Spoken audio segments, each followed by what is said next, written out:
Salam alaikum Mazoul, bonsoir. La carotte et le bâton, ou la carotte ou le bâton.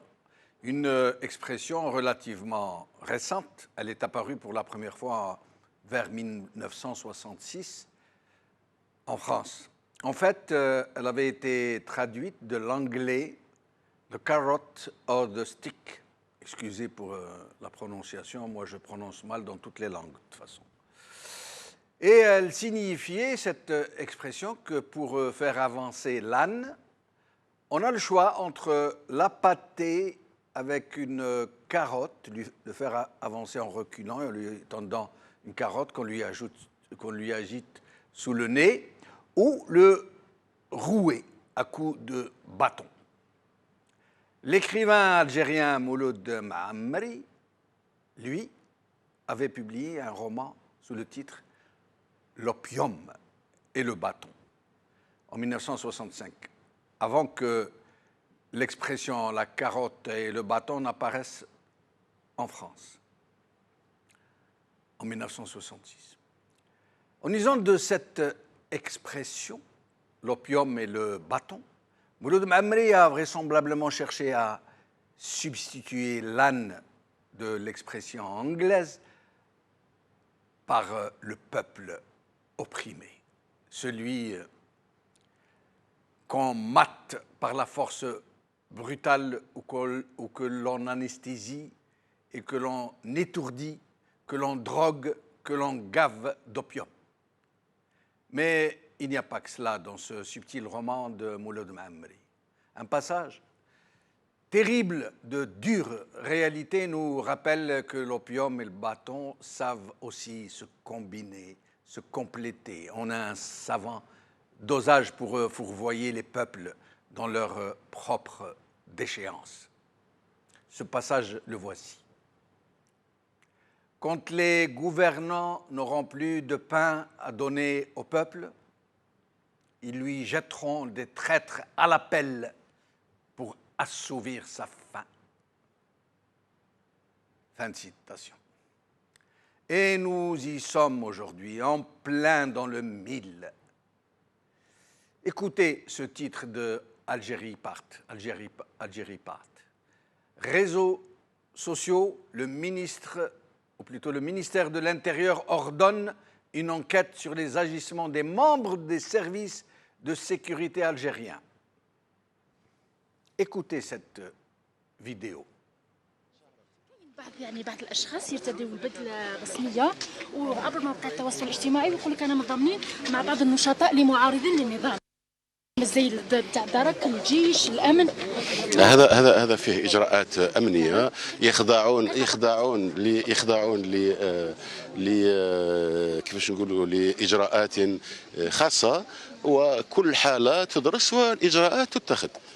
متى سيتم بدء هذه الاجراءات؟ لا هي في طور التجسيد. ماشي راح نبداوها بدات. ممكن هل عندكم الاسماء ولا عندكم يعني ممكن لا مش من صلاحيتنا، قلت لك صلاحيات مصالح مختصه تدرس حاله بحاله للتكفل بمثل هذه الحالات. Vous aurez deviné, bien sûr, que cette journaliste n'a pas posé la question comme ça, de son propre chef. On la lui a soufflé, bien sûr.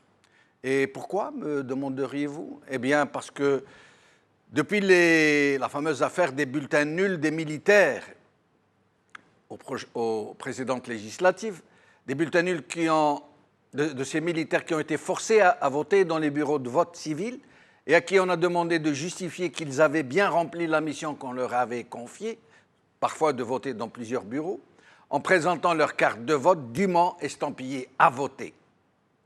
Les états-majors se sont rendus compte qu'au sein même de la troupe et même des commandements, un esprit de rébellion grondait. Tous les gens ne sont pas addicts à la carotte qu'on leur agite sous le nez, ni à la rente qu'on leur sert à profusion. Nombreux sont les membres de l'armée et des services de sécurité qui savent que leur nation est en danger, qu'elle est prise en otage par une mafiocratie, pour rappeler les choses, et ils refusent d'être des bidules jetables et interchangeables. Alors, pour montrer qu'ils sont bien là et qu'ils ne sont pas les jouets dociles du régime, ils ont voté massivement blanc.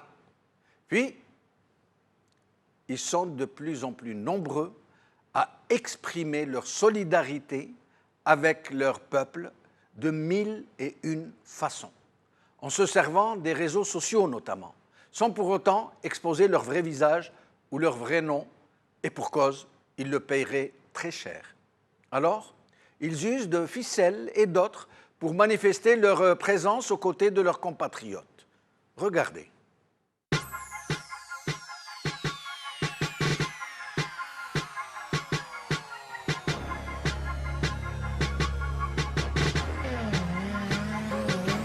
واني ديما ماكسيليري يا حبيبي جامي نفريني يا حساب ولطفي سيفيني كي الدولة حبت تنفيني يا وقولها بركة عافيني عقبكم حتى لنفيني راني شاعل كي جهنم غير ربي لي حيطفيني تعرفني جامي نفريني الظاهر كيما الباطن مي قلبي وكل بعضه كي نشوف في بلادي كتر الباطل خلي ناضل خلي نهدر بصح مخي ولا عاطل كي سعيد وحده يحكم في 40 مليون مواطن واش عاود واش راح تحكي واش حتفوت الرئيس يستقبل مير النيفو تاعكم غير يهود يا المتهور غير يهود يا المتهول وين الرجلة وين النيف الرؤوس تاع الشهداء راهي في المتحف تاع باريس يا لطيفة راني جايكم كل جندي سلاحي ديما في جنبي نجمة وهلا اللوم في جلدي بلادي هنايا شغلتني في قلبي ودمي شدتني رئيسكم ولد في وجدنا الجزائر اللي جابتني كيما هك خويا كيما هك بابا كيما هك ددا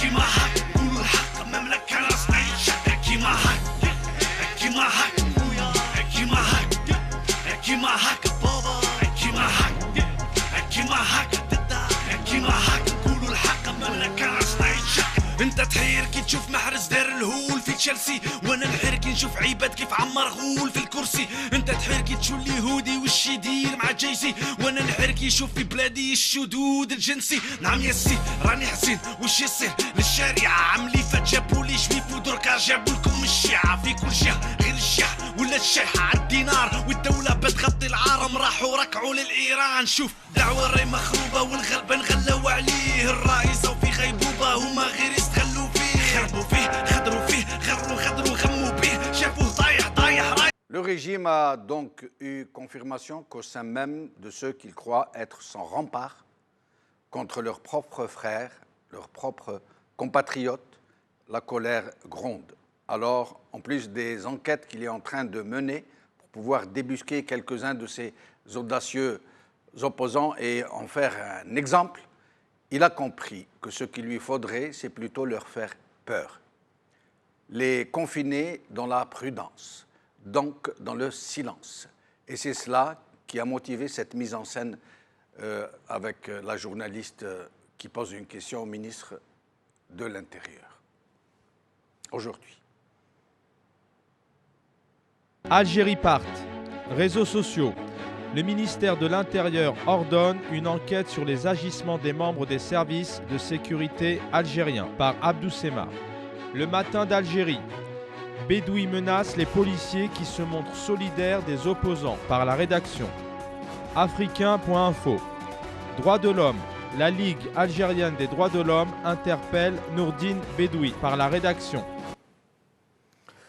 Les services de sécurité dans les réseaux sociaux, Bedoui menace, c'est le titre de notre émission d'aujourd'hui. J'ai le plaisir, pour en parler, de recevoir ici sur le plateau Brahim Younsi, analyste politique. Merci d'être avec nous. Bonsoir, c'est Brahim. Bonsoir aux téléspectateurs. Bonsoir Hassan. Bonsoir Hassan Hirsch, docteur en sciences économiques et spécialiste de la PNL. Merci bonsoir. Hassan d'être avec nous. Vous venez de rentrer d'Algérie, vous avez passé pas mal de temps là-bas. Nous allons en parler un petit peu tout à l'heure. J'ai senti l'odeur. Ah oui, moi aussi. De la figue. Absolument. Pas seulement. Pas seulement. Et pas seulement. Hélas. Oui. Oui. Alors, Abdou Semar sera avec nous depuis Alger, au téléphone. Alors, Aujourd'hui, les militaires, les policiers, les gendarmes, les douaniers, des diplomates, des gens à la présidence, ça veut dire que ce sont des gens qui sont censés être les fidèles parmi les fidèles du régime, sans rempart, et qui s'expriment à travers les réseaux sociaux. Au début, ils étaient quelques dizaines, puis quelques centaines. Maintenant, ils sont des milliers à envoyer, comme ils ne peuvent pas se montrer, donc ils se font photographier leurs galons, leurs tenues, leurs armes, leurs papiers où ils masquent le numéro d'identité et la photo, pour montrer que du sein même du régime, des éléments des forces de sécurité sont avec le peuple contre ce régime. Ça ne vous étonne pas? Non, ça ne m'étonne pas du tout, parce que les services, que ce soit la police ou l'armée, ou dans l'armée, il y a des gens qui appartiennent à ce peuple. Et qui, des soldats, des policiers, y compris des membres des services de sécurité, je parlais des services secrets, vivent ce que le peuple vit dans les quartiers, dans le pays lui-même. Ils subissent eux aussi, leurs familles subissent aussi les injustices du pouvoir. Il y a en effet une rupture, et cette rupture date depuis longtemps, parce que dans les années 90, nous savons que beaucoup d'officiers et d'officiers supérieurs ont déserté l'armée, parce qu'ils contestaient les pratiques du système. Aujourd'hui, les réseaux sociaux sont là et ils peuvent s'exprimer. Ils ne peuvent pas se montrer, au risque bien sûr d'être sanctionnés. D'ailleurs, les menaces commencent à peser sur eux et on veut les poursuivre. Mais aujourd'hui, ils peuvent s'exprimer. Et pourquoi, à votre avis, Bedoui leur lance des menaces publiques? Il aurait pu, lui, le ministre de la Défense et le DGSN, ils auraient pu instrumenter ces enquêtes sans le dire publiquement. Parce que le nombre, tout simplement, des contestataires dans les rangs. Et on a vu des policiers manifester contre le système, même s'ils revendiquaient des salaires, etc. Mais des policiers ont manifesté dans les rues d'Alger, d'ailleurs.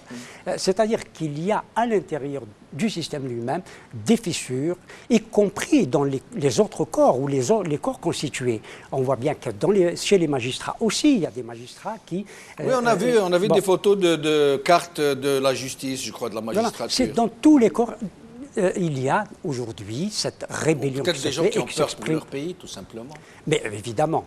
Évidemment, mais aussi ils veulent signifier, manifester leur appartenance au peuple qu'ils défendent. Hassan. Oui, c'est une situation extrêmement grave, d'abord, il faut le souligner. On sait le sort des pays où précisément les institutions, les hommes qui incarnent les institutions ne croient plus au discours, ne croient plus à la classe dirigeante. On sait ce qui est advenu en Irak, ce qui est advenu en Libye, en Syrie, et puis en Égypte, en Tunisie.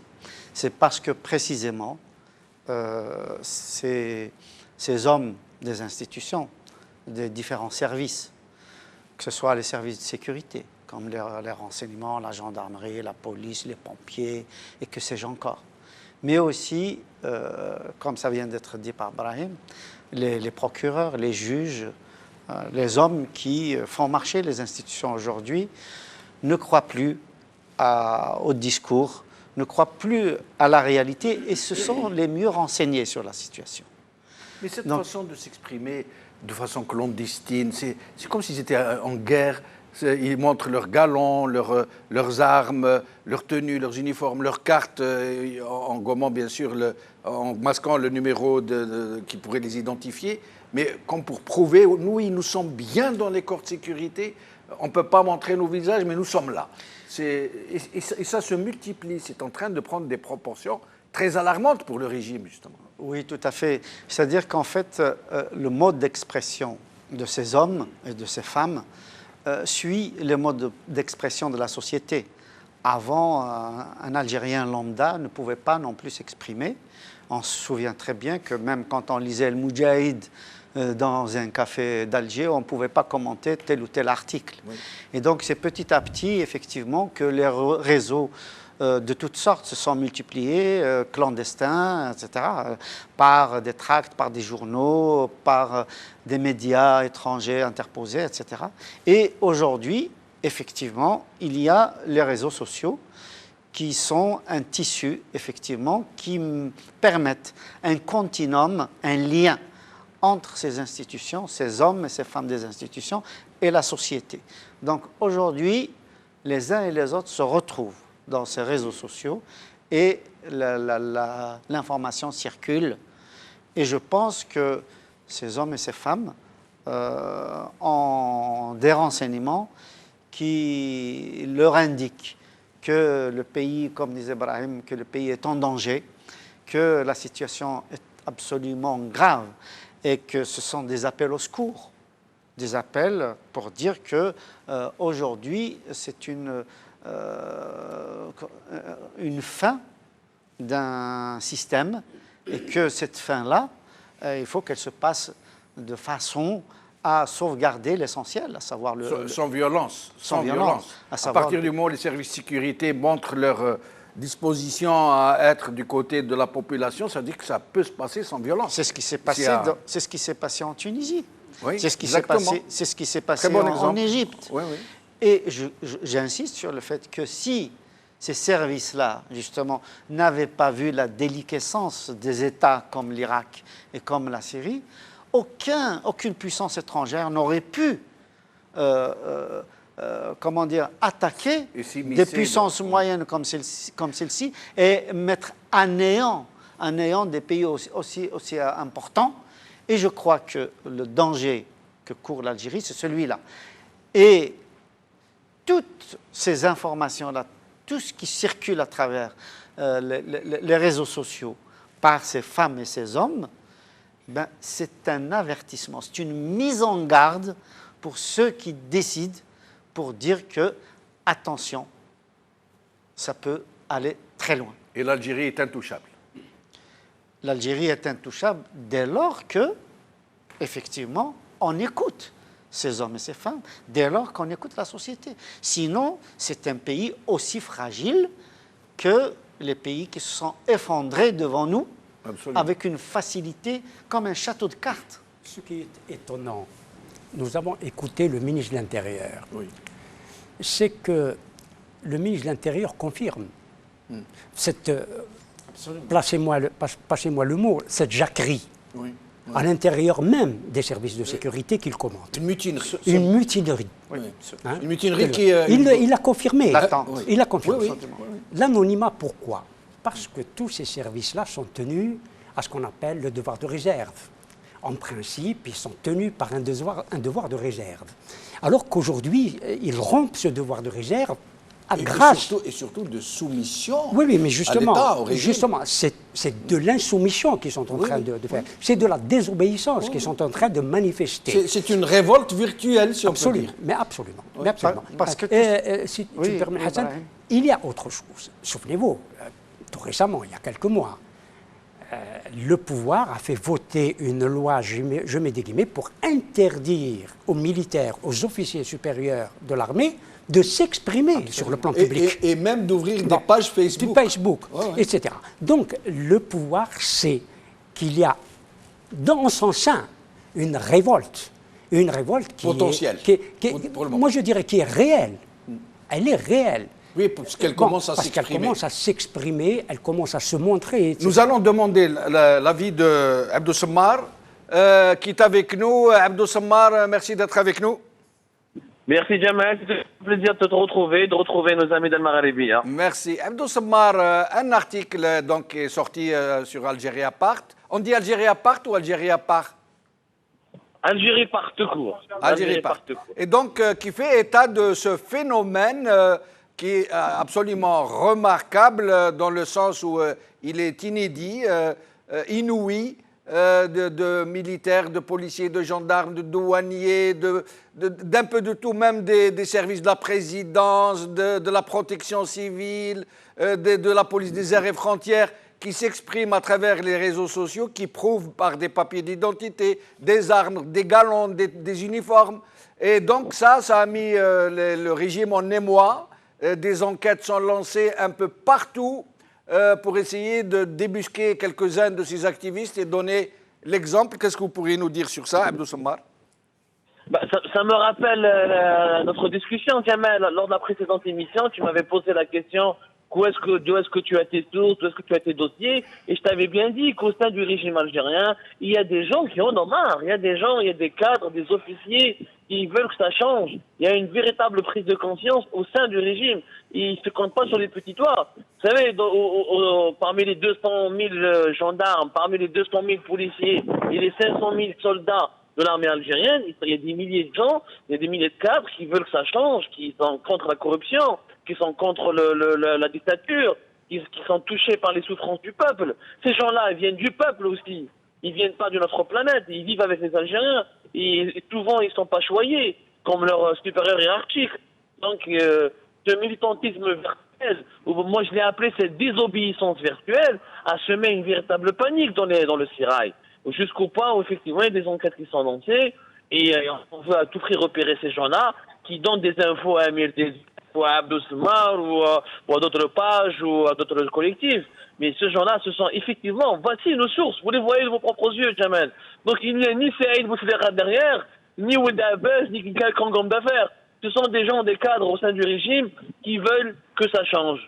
Ils ont envie de militer avec nous, mais à leur manière, de leur poste. Mais Abdou Sammar, au début, ça a commencé il y a à peu près 2 ans, comme ça. C'était quelques individus, puis au pire ou au mieux, quelques dizaines. Mais là, ils deviennent très, très nombreux. Il n'y a plus de jours où des photos n'atterrissent pas dans les réseaux sociaux. Pour la simple raison, Jamel, depuis 2 ans, ces corps constitués, leur nombre, leur rang ont grossi. Il y en a énormément. Il y a plus de policiers en Algérie qu'en France. Il y a autant de gendarmes en Algérie que dans un grand pays européen. Et je ne parle pas des militaires qui sont encore très très nombreux. Les rangs ont grossi, le taux de pénétration d'Internet est important. Et puis les langues se délient. C'est-à-dire que ces gens-là suivent le travail qu'on fait sur Internet. Ils voient comment nous on révèle, comment on essaie d'enquêter. Donc il y a un virus, le virus du changement qui se propage. Il y a un véritable virus du changement, un véritable virus de la lutte pour les libertés, l'indépendance qui se propage. Et tant mieux, et tant mieux. Abdou, une autre question. Personnellement, très franchement, je m'attendais à ce que le ministre de l'Intérieur, les représentants de l'armée, de la police, de la DGSN disent « Ah non, il ne faut pas faire attention à ça, c'est des manipulations. Il n'y a rien de plus facile que d'imiter des uniformes, des armes, des galons. Nos militaires, nos policiers, nos gendarmes ne font pas ça. Attention, c'est la main de l'étranger. » Or, curieusement, le ministre de l'Intérieur sort dans la rue et dit oui, ce sont des services de sécurité, mais on est en train d'enquêter pour les débusquer. C'est pas incroyable ça, comme maladresse? C'est-à-dire, c'est pas une maladresse réelle, mais c'est une véritable panique que le régime ne peut plus cacher. Pourquoi? Je donne un exemple, Jamel. Moi, personnellement, j'ai eu 3 ou 4 fois de convocation à la police au niveau des brigades de cybercriminalité ou des renseignements généraux à propos d'articles où des documents sont sortis. Donc, il y a une véritable volonté de savoir comment on obtient de l'information. En fait, ils ont décidé de venir à la menace, de venir à la faire peur, d'utiliser cette stratégie pour empêcher ces fuites. Parce que ces fuites prennent des dimensions importantes. Nous, on a réussi quand même à avoir des documents, on a réussi à parler de certaines affaires, et ça dérange. Ça dérange, le régime veut tout. Le contrôle de l'image et de l'information, ça a toujours été l'obsession du régime algérien. Il a toujours été obsédé par ça. Lorsqu'il voit qu'il y a des trous, ça lui fait peur, ça le fait paniquer, et il est question de lutter contre ça. Merci Abdou Sammar, au plaisir de vous revoir. Merci pour toutes ces informations. Alors, le problème, d'abord Hassan, quelque chose à dire? Oui, j'ai envie de rajouter quelque chose. On voit ici le ministre de l'Intérieur qui est interpellé par une journaliste. Il est plutôt inquiet. Et il est plutôt agacé. Et même elle pose la question, quand est-ce que vous allez sévir? C'est pour ça que moi j'ai dit, c'est du cousu humain tout ça. Alors, de mon point de vue, lui-même est dans le même état d'esprit. C'est pour ça qu'il a réagi de cette façon-là. C'est-à-dire qu'au lieu de dire justement que c'est une manipulation, d'utiliser la langue de bois habituelle, etc., il en est tellement convaincu de cette véracité des faits, de la réalité, du terrain et de ses troupes, que lui-même, spontanément, il préfère brandir la menace et dire qu'effectivement, il y aura des enquêtes, il y aura des punitions, etc. etc. C'est parce que précisément lui-même est dans cet état d'esprit, parce qu'on sait très bien que beaucoup de ministres qui obéissent évidemment à des règles de jeu quand ils sont au sein du pouvoir, dès lors qu'ils ne sont plus là, on l'a vu avec des généraux, on l'a vu avec des ministres, avec des officiers supérieurs de toutes sortes, que dès lors qu'ils sortent justement de cet engrenage, de cette machine à broyer les hommes, eh ben, ils s'expriment et ils ont Et il un confirme avis. en fait. Il confirme. Il confirme, Il non seulement il confirme, confirme, la gravité. mais il s'attaque au régime. Oui. On a vu la lettre là qui vient d'être écrite par Abdenour Al-Ihya. Oui, justement, j'y viens. Et le général Benil. Justement, puisque vous me donnez la possibilité de faire une transition. Aujourd'hui, il n'y a pas que les policiers, les gendarmes, les militaires, même les gens qui ont toujours appartenu à ce régime. Sidi Ahmed Rouzali, le général Ben Hadid, qui a quasiment reconnu que le terrorisme était sous contrôle d'un général de 12e région militaire.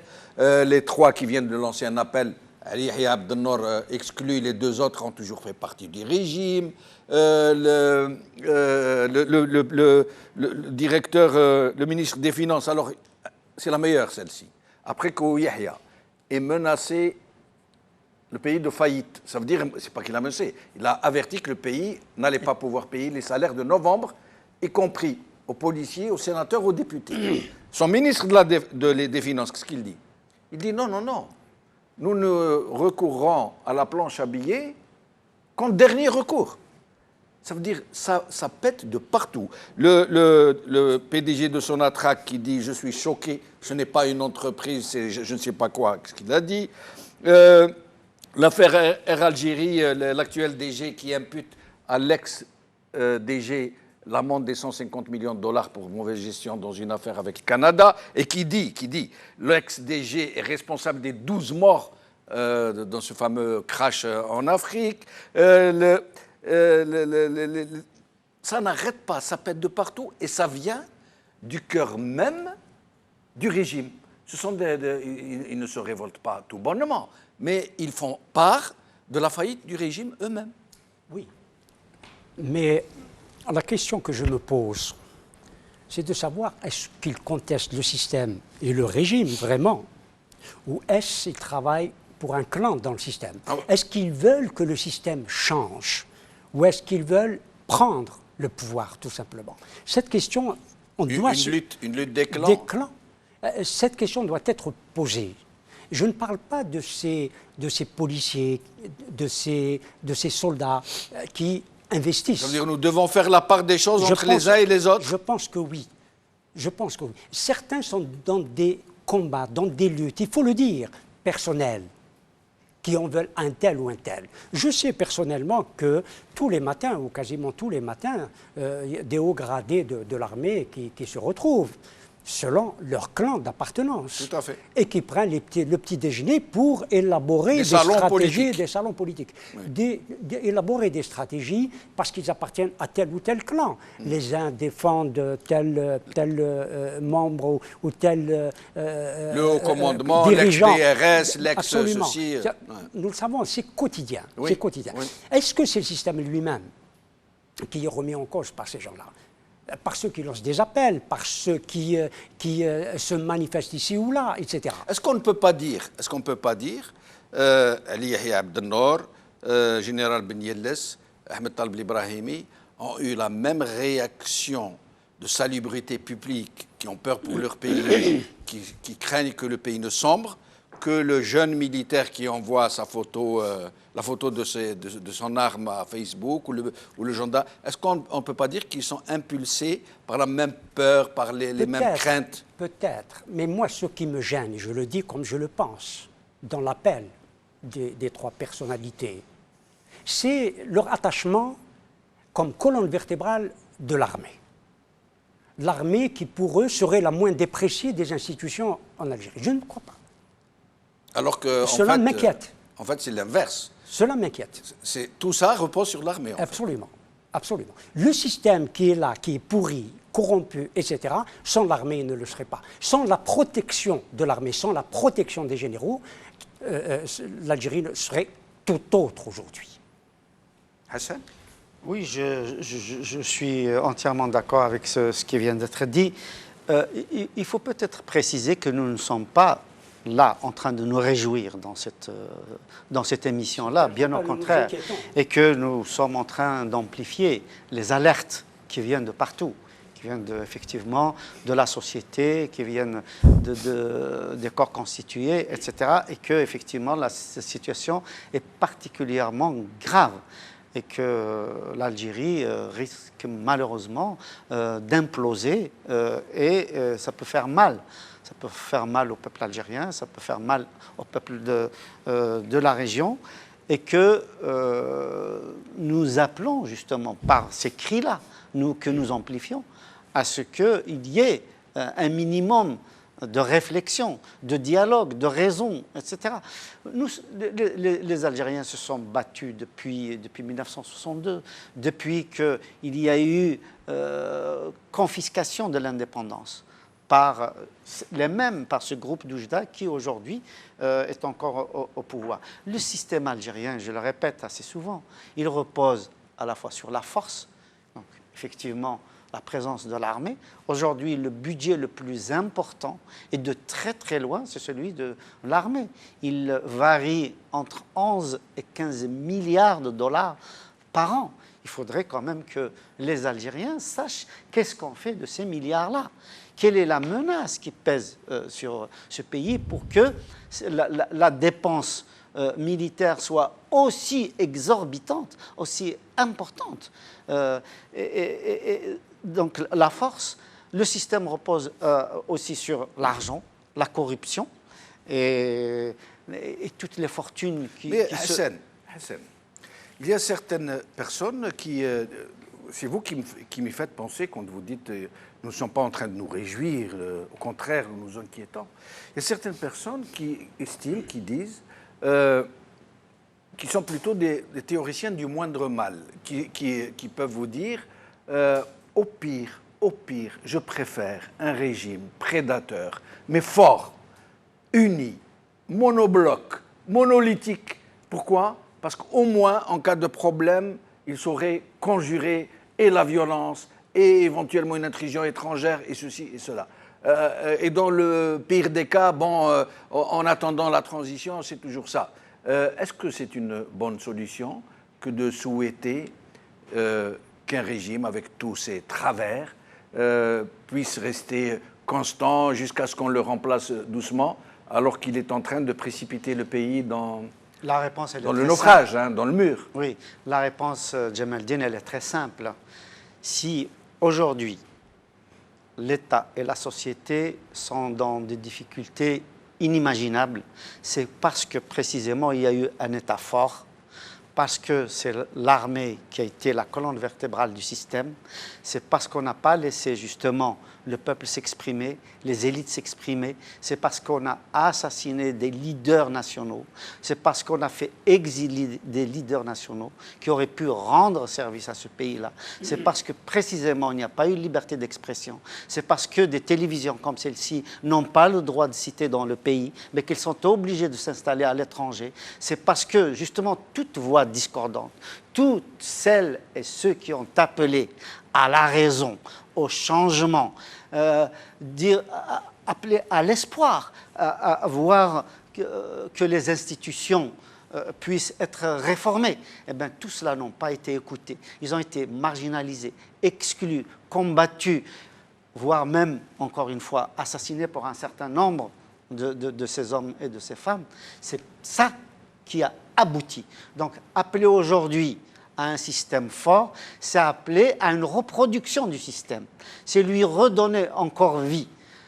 Ces hommes et ces femmes des institutions, de la police, de la gendarmerie, de la justice, etc., qui envoient des messages qui sont des SOS par Facebook. Comment il faut lire ça? Comment il faut interpréter ça? C'est des cris d'alarme justement pour que l'État justement ne s'effondre pas. C'est pour que, justement, ils défendent l'État. Parce qu'aujourd'hui, l'État est privatisé. L'État, aujourd'hui, est entre les mains de quelques-uns, et ces quelques-uns n'ont pas l'intérêt supérieur du pays. Ils ont les intérêts supérieurs de leur progéniture, de leur propre avenir, de leurs propres soucis. Tout le monde sait aujourd'hui que ceux qui sont dans le système, ils envoient leurs enfants dans des écoles étrangères, ils investissent à l'étranger, ils achètent des appartements, des villas à l'étranger, ils sortent toute leur fortune au cas où il se passerait quelque chose. Donc, tous ces appels, c'est précisément... Ce sont des appels de détresse. Brahim Youssi? 3 choses. L'État fort. L'État fort est une conception fasciste. Les États démocratiques, ce ne sont pas généralement des États forts parce qu'il y a des sociétés civiles et des partis politiques qui font le contre-pouvoir, qui jouent le contre-pouvoir. L'idée même de l'État fort est une idée fasciste, fascisante. Juste une parenthèse. Un État fort, c'est un État que l'on peut critiquer. C'est un État où la justice est libre, indépendante, où la presse est libre et indépendante, où il y a une liberté d'expression. C'est ça, un véritable... C'est l'excellente conception de l'État fort. Un État faible est un État autoritaire. Et un État fort, et je crois aussi, et qui est un État qui représente le peuple véritablement par des élections sincères.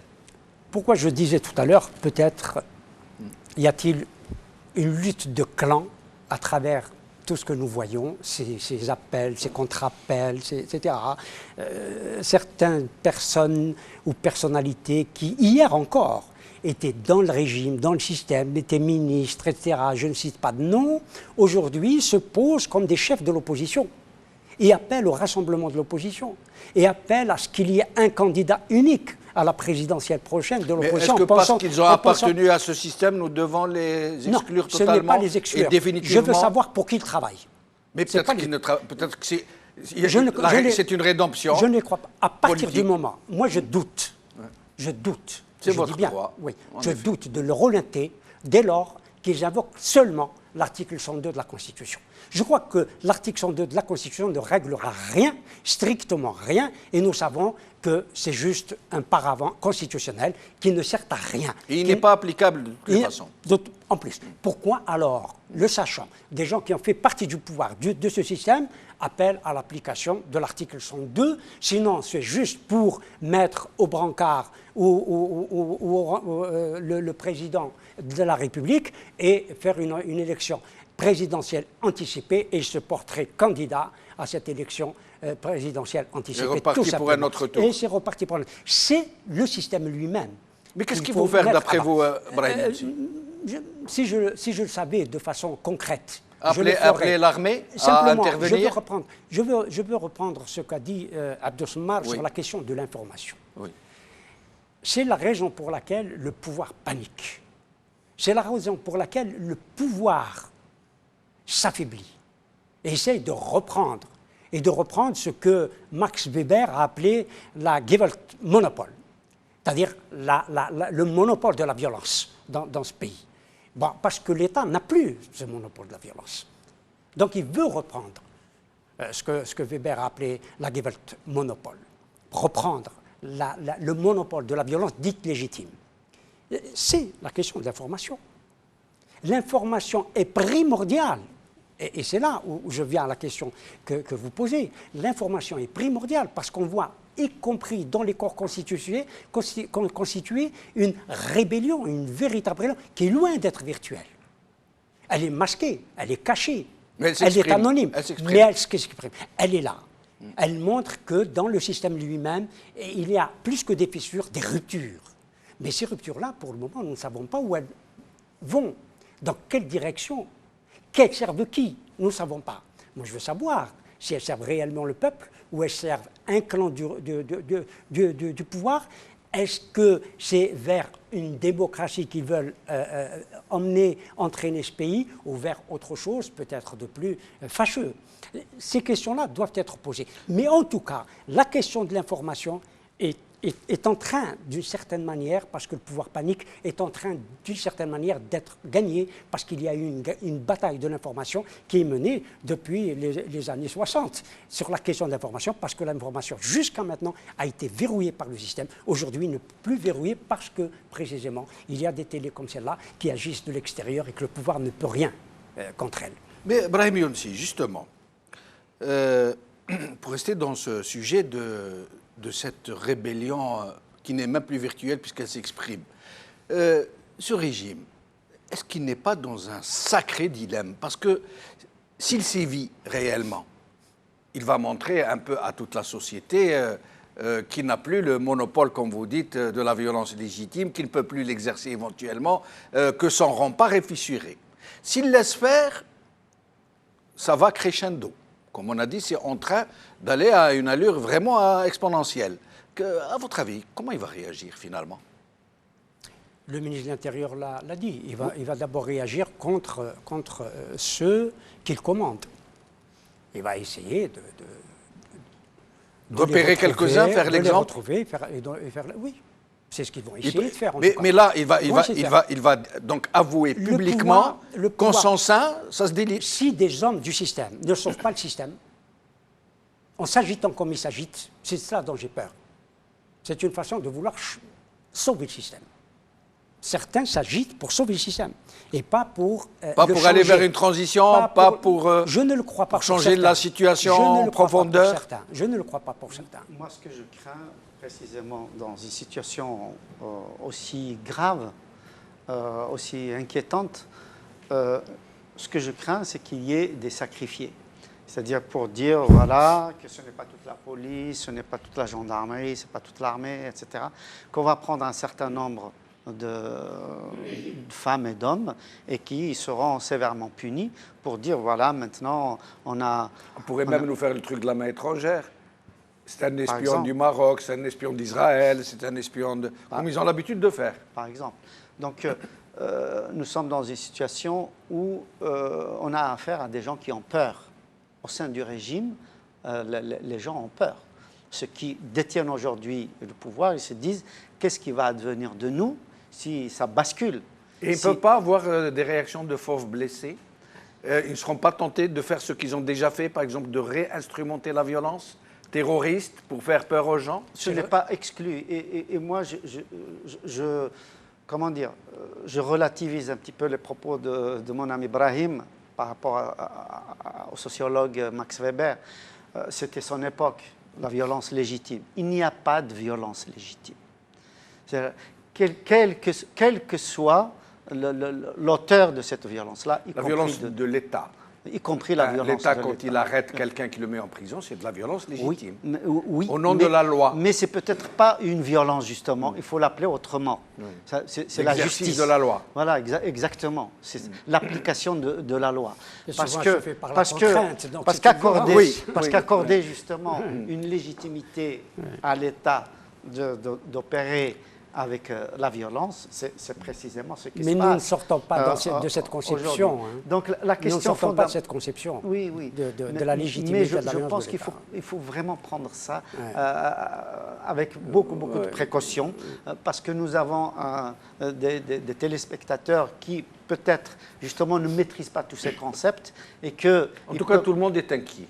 Absolument. Nous sommes tous inquiets. Mais moi, j'aimerais, parce qu'il ne reste plus beaucoup de temps, j'aimerais que nous essayions de parler un peu de cette tentation que pourrait avoir le régime d'instrumenter de nouveau la violence terroriste pour faire peur aux gens. Il l'a montré en diffusant ces images à la télévision lors de l'anniversaire de la Charte pour la réconciliation nationale. Il a montré des images atroces qui ne peuvent pas passer, même sur le plan de l'éthique. Et pourtant, il n'a pas hésité. Donc c'était pour faire peur. Est-ce qu'il ne pourrait pas monter d'un cran et faire peur en injectant de nouveau dans les maquis des terroristes de service? Tout est possible, parce que quand effectivement la bête est blessée, comme vous le disiez il y a un instant, tout est possible. Tous les dérapages sont possibles aujourd'hui. Donc nous aussi, nous avons notre part de responsabilité. Nous devons appeler justement à la raison, au dialogue. Nous devons appeler les amis de l'Algérie pour que justement ils s'interposent entre les tenants du pouvoir qui aujourd'hui veulent absolument en découdre et la société qui aujourd'hui subit toutes les violences.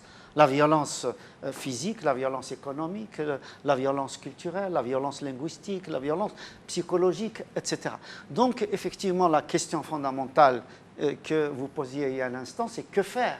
Aujourd'hui, il faut absolument respecter l'opposition. Il faut lui permettre de s'exprimer par tous les canaux possibles. Il faut que les amis de l'Algérie puissent aussi intervenir.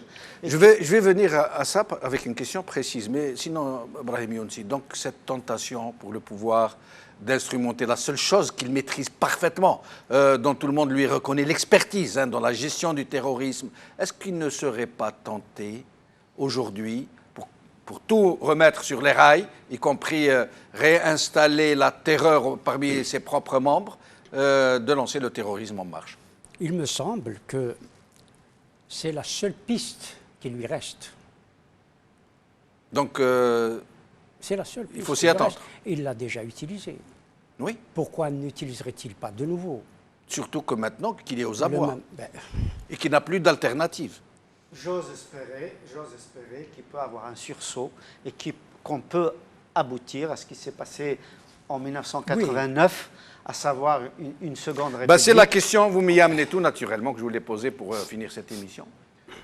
Hassan Hersh, ce régime, est-ce qu'il pourrait avoir un sursaut de sagesse et se dire que, y compris pour lui-même, pour sa propre sécurité, pour la sécurité de sa famille, de ses familles, de ses biens, est-ce qu'il ne serait pas mieux pour lui d'aller vers une vraie transition où il pourrait gagner 10 ans, 15 ans, tout en allant certainement et véritablement vers un véritable changement?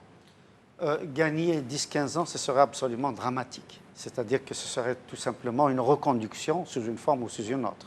Par contre, un changement à court ou moyen terme, c'est tout à fait possible.